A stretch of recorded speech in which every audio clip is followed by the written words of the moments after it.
Au début, tout paraît magique. Message du matin au soir, promesse d'avenir, attention parfaite. Cette intensité fulgurante te coupe le souffle. Mais annonce-t-elle un amour profond ou seulement un mirage qui brille trop vite?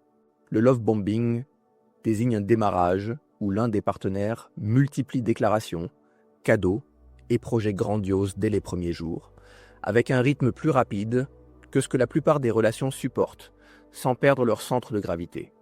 Ce n'est pas qu'une ardeur naïve, c'est une inondation affective qui pousse à s'attacher avant d'avoir eu le temps d'observer, de douter, puis de choisir.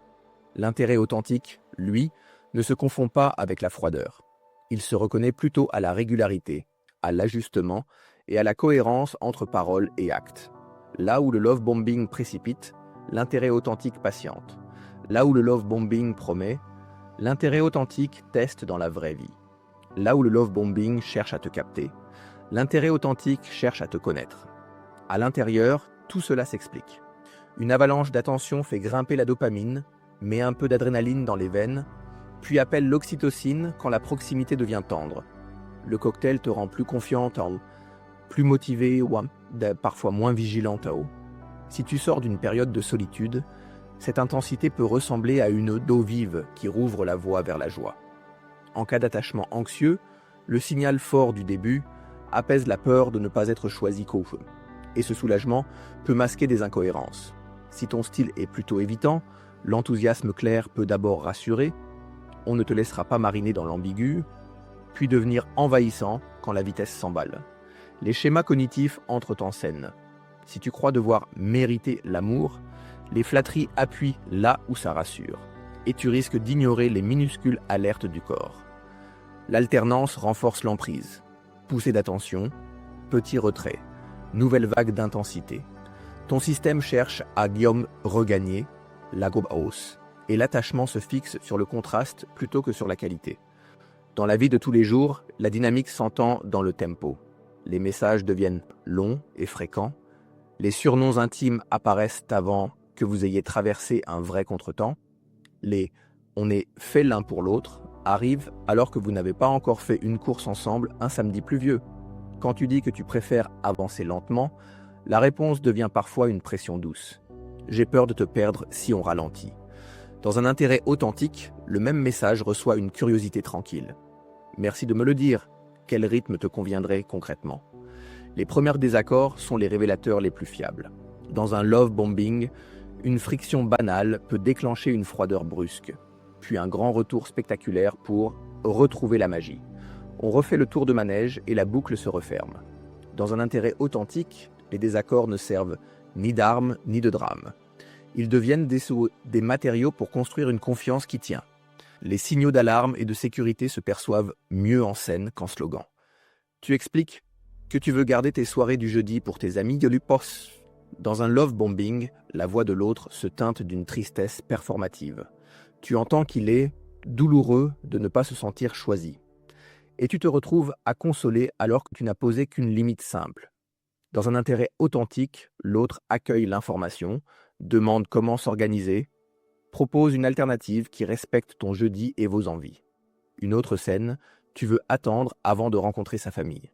Version love bombing, le refus devient un test d'amour. La discussion se charge d'absolu. Et une surprise arrive pour transformer ton non en oui. Version intérêt authentique, c'est entendu. Vous revoyez l'idée plus tard, sans arrière-goût de déception instrumentalisée.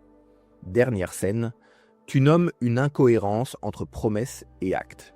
Dans le love bombing, tu fais face à un renversement rhétorique, une minimisation, puis une surenchère de gestes pour effacer le malaise au lieu de le réparer. Dans l'intérêt authentique, on reconnaît la marche ratée et on la remonte ensemble la semaine suivante. Raconter une histoire aide à sentir la texture. Appelons-la Camille. Elle rencontre Léo, qui écrit tôt le matin, tard le soir, invente un surnom au deuxième jour, propose un week-end à la mer avant la fin de la première semaine. Camille se sent vue. Ses amis trouvent ça rafraîchissant. Quand elle annonce qu'elle garde son samedi pour un repas familial, Léo envoie des messages oscillant entre compréhension et blessure. Le lendemain, il arrive avec des fleurs et un livre qu'elle a mentionné en passant, parle de sa peur de la perdre, puis demande « Où on va ?» Les jours suivants, Camille remarque une différence subtile. La profusion des mots n'est pas accompagnée de petites choses concrètes qui comptent bien pour elle, comme respecter ses horaires de travail ou attendre une réponse sans relancer 10 fois. Quand elle le dit, Léo s'ajuste 48 heures, puis recommence à tout vouloir tout de suite. Après un désaccord ordinaire, il disparaît, revient avec un « je ne peux pas vivre sans toi » et la montagne russe repart. Ce n'est pas que Léo soit mauvais, il confond intensité et solidité, et cette confusion aspire toute l'oxygène de la pièce.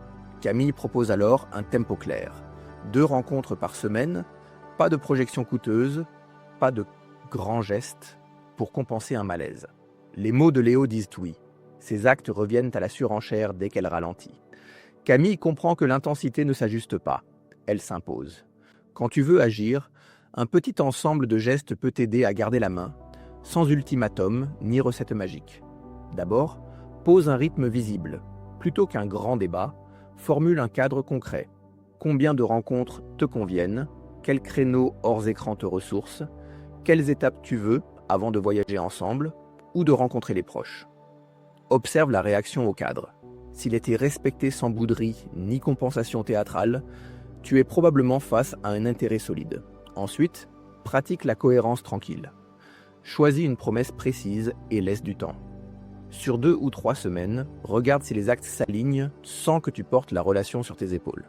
Enfin, nomme une limite non négociable avec des mots courts et présents. J'ai besoin de garder mon dimanche, je serai contente de te voir lundi.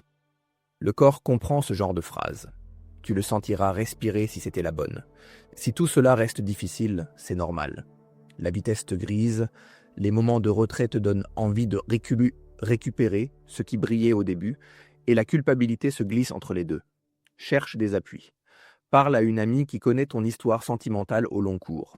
Demande un miroir, pas un verdict. Écris 3 minutes après chaque rencontre ce que ton corps raconte. Respiration, sommeil la nuit suivante, appétit, sensation générale quand l'écran s'éteint.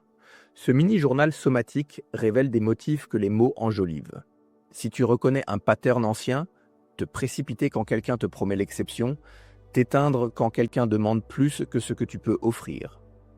Un accompagnement pro peut t'aider à poser des repères sans t'auto-juger. Et si la pression devient insistante, si tes limites se sont franchies, ou si tu te sens surveillé, tu as le droit de réduire les contacts, de demander du soutien et de te protéger, sans te justifier plus que nécessaire. Il vaut la peine de dire aussi que l'intérêt authentique n'est pas tiède. Il est intense autrement. Il sait dire « je veux beaucoup et je peux attendre ». Il s'exprime dans la joie calme des jours ordinaires, la capacité de rester présent quand rien d'extraordinaire ne se passe, le courage d'admettre ses propres limites et de respecter les tiennes. Il aime la lenteur qui révèle, pas la précipitation qui maquille. Il ne craint pas les silences, il les habite. Il est capable de désir et de frustration sans se transformer en chantage affectif. Et surtout, il aime la vérité des petites choses. Venir quand on a dit qu'on viendrait, se taire quand l'autre a besoin de place, ajuster quand la réalité rappelle à l'ordre. C'est moins spectaculaire, mais c'est plus durable. Si tu hésites encore, lance une petite expérience intérieure. Ralentis la cadence quelques jours, sans l'annoncer comme un test. Laisse ton téléphone sur la table. Promène-toi sans musique, demande-toi ce que tu ressens quand la lumière bleue se tait. La curiosité grandit-elle quand le volume baisse, ou bien l'attirance ne tient-elle que grâce au haut-parleur? L'intérêt authentique survit très bien à la baisse du volume. Il aime la qualité du lien plus que l'intensité du flux.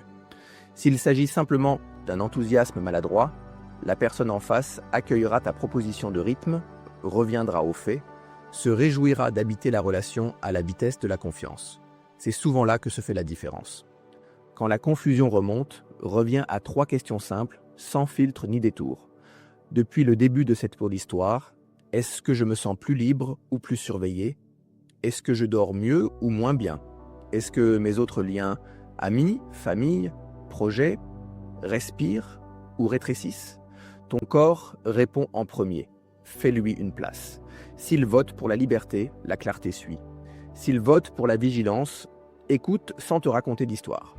Et si tu choisis de mettre une distance, Tu peux le faire sans procès ni grand discours. Une seule phrase claire suffit, comme on ferme une fenêtre quand le vent se lève trop fort. Ce rythme ne me convient pas, je préfère arrêter là, ou j'ai besoin de beaucoup ralentir et je ne veux pas projeter d'avenir pour l'instant. L'autre aura le droit d'être déçu, et toi, tu as le droit de protéger ta cohérence. Les grands débuts ne prédisent pas les belles histoires. Ce qui fait tenir, c'est la manière dont deux personnes traversent l'ordinaire, abordent les limites, parlent du vrai quand c'est inconfortable et gardent la place à deux sans se perdre. Si ce message t'a soutenu, tu peux t'abonner pour recevoir d'autres contenus qui rendent les liens plus clairs et plus doux et le partager à quelqu'un qui en aurait besoin aujourd'hui. La clarté se propage. Elle donne le ton là où tu vis.